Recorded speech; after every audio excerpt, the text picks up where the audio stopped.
৯৬ সংখ্যক অধিৱেশন হ'ব লখিমপুৰত। তাকে ধ্বজাখন লখিমপুৰলৈ লৈ যোৱা হয়। এইখন হৈছে ৯৫ সংখ্যক শংকৰ সংঘ বাৰ্ষিক অধিৱেশনৰ দ্বিতীয়খন মুখ্য দুৱাৰ। সোমাই আহি পাই পাগৰ ৰূপত সজোৱা বাটচৰা ভাগ।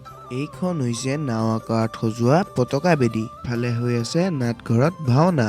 এইফালে আকৌ আঞ্চলিক জিলা শাখাসমূহৰ সুন্দৰ সুন্দৰ শিবিৰসমূহ। এইখন হৈছে প্ৰদৰ্শনীৰ দুৱাৰ। সোমাই আহিয়ে দেখা পাই সেউজীয়া ৰঙৰ ফাৱাৰা।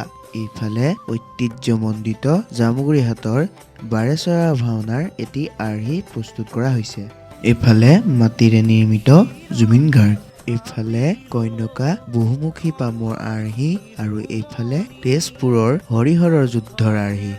এয়া আকৌ ভাৰত ত্যাগ আন্দোলনৰ সময়ৰ চতিয়াৰ পুলিচ থানা। এয়া হ'ল ভৰলীপৰীয়া মিচিং জনগোষ্ঠীসকলৰ চাংঘৰৰ আৰ্হি। প্ৰদৰ্শনীৰ বাকীখিনি বস্তু ইয়াৰ পিছৰ ভাগত দেখুৱাম। আজিলৈ সামৰিছো। জয় গুৰু শংকৰ।